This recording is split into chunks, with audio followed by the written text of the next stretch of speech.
Welcome to Donmar TV News Channel, mga nagbabagong balita sa buwan ng Agosto.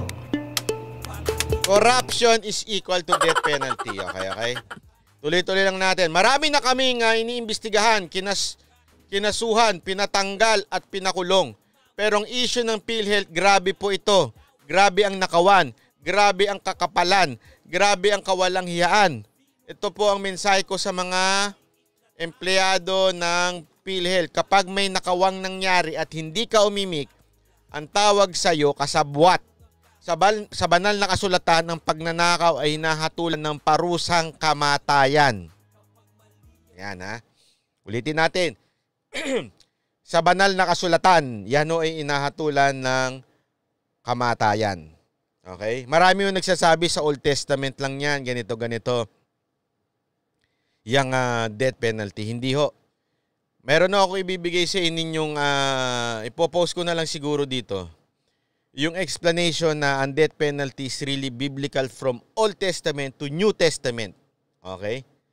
Pero aside from that, bibigyan ko kayo ng isang napakalupit na halimbawa.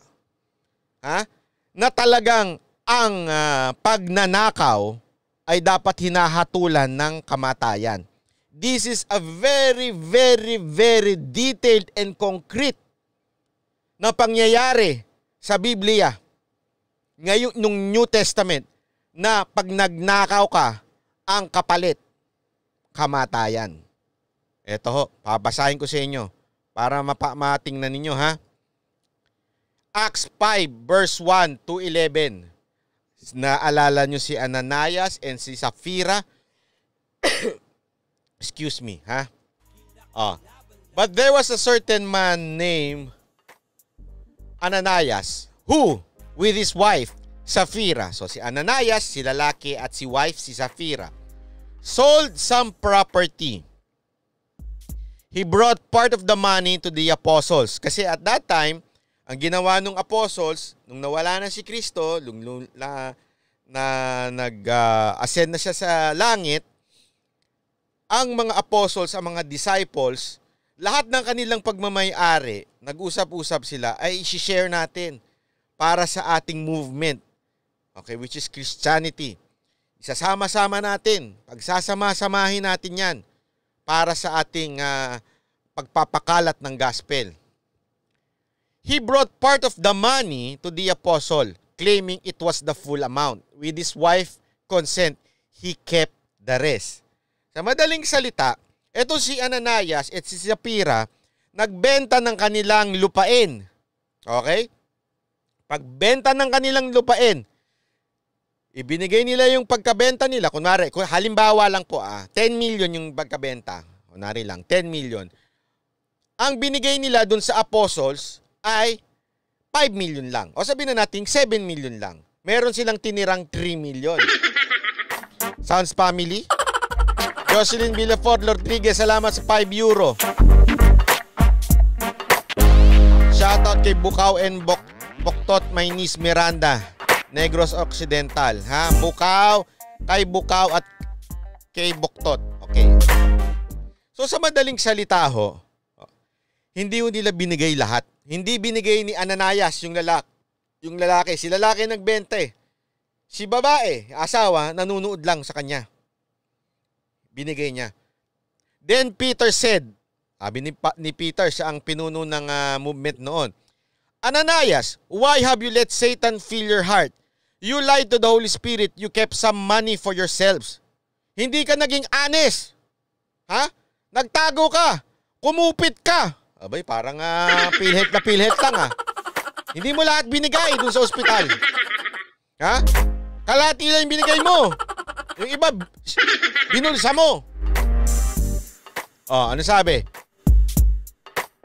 The property was yours to sell or not sell as you wish. Okay? Property mo yan eh. Pwede mo naman hindi ibenta, pwede mong hindi ibenta. Bahala ka dyan.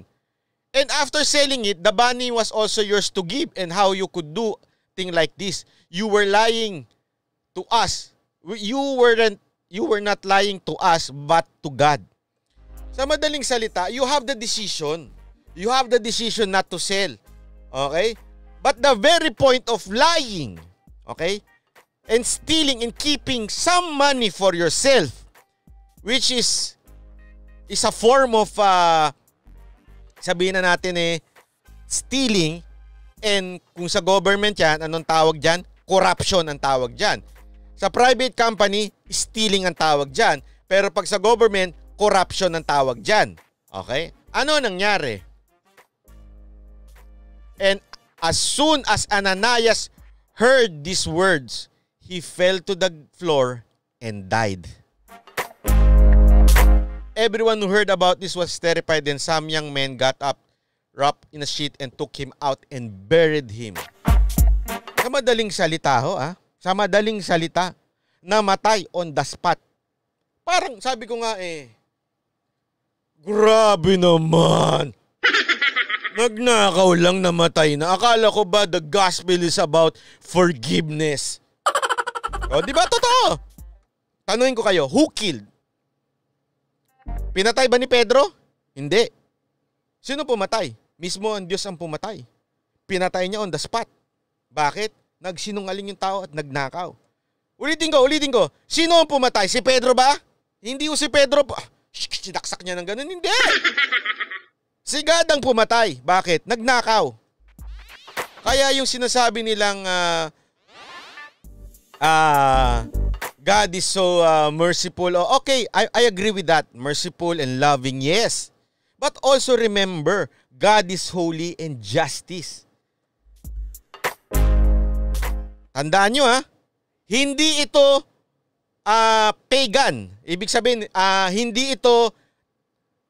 hindi kasapi sa kanilang pananampalataya. Hindi. These are Christians. Remember this. These are people forgiven by God. Kasamahan nila ito Kasamahan nila Peter ito. Kamembro nila. Ano ito? These are sinners saved by grace. These are Christians. Ibig sabihin, pinatawad na ito ng Panginoon. Isipin nyo mabuti Theology. Pinatawad na sila ng Panginoon. And yet, God judged them na mali yung ginawa niya. That's how God look at sin. Ganong kalupit. Kaya yung sinasabi nung iba na, oo, God is loving, God will forgive you. Yes, I believe that. God is full of love, full of kindness, grace. Pero let's not nilalanglang ang sin. And stealing could lead to death. Ganyan ang ginawa. Pangalawa pa, sige, bibigyan ko pa ng example About 3 hours later, his wife came in. Not knowing what had happened, Peter asked her, "What's the price your husband received for your land?" Yes, she replied, "That's what the price." Anong ginawa? Hindi ang nagnakaw yung babae Tandaan ninyo, yung babae walang kinalaman sa pagnanakaw. Nanunood lang siya sa asawa niya. Habang yung asawa niya nagnanakaw. Tinanong ngayon siya, tama ba yung binigay ng asawa mo? Ang sagot niya, tama. Yes, she replied, that was the price. And Peter said, how could the two of you even think of conspiring to test the Spirit of the Lord? The young men who buried your husband is just outside the door. They will carry you out too. Instantly, she fell to the ground, to the floor, and died. Umantakin mo, on the spot, patay din yung asawa. Nagnakaw siya? Hindi. Yung asawa lang niya. Umagri lang siya. Pinagtakpan lang niya. Ay bay, parang nasa PhilHealth yan. Kaya nga sinasabi ni Greco, ang tamang-tama talaga yung sinasabi niya pag ikaw tumahimik ka at may nakikita kang nakawan, magnanakaw ka din. Liar ka din. Makasalanan ka din. Dapat ka ding managot sa batas. At ganun ang nangyari. She died on the spot. What am I saying? Am I saying God is cruel? No, God is not cruel. God is just. Okay? God is holy. Okay? Kaya nga hindi niya remember, this is New Testament. This is even after Jesus Christ was taken up sa heaven uli. Sabihin, this is practically moving na. Papunta na doon sa pa-modern na yan. Kasi Acts na yan Book of Acts na yan. So madaling salita, yung sinasabi nila, yung death penalty o yung sagot pagka ang kamatayan, ang parusa ng mga nagnanakaw, lahat yan ay naandun sa Old Testament hanggang New Testament, hanggang dun sa bago na. Hindi inaalis ng Diyos yun.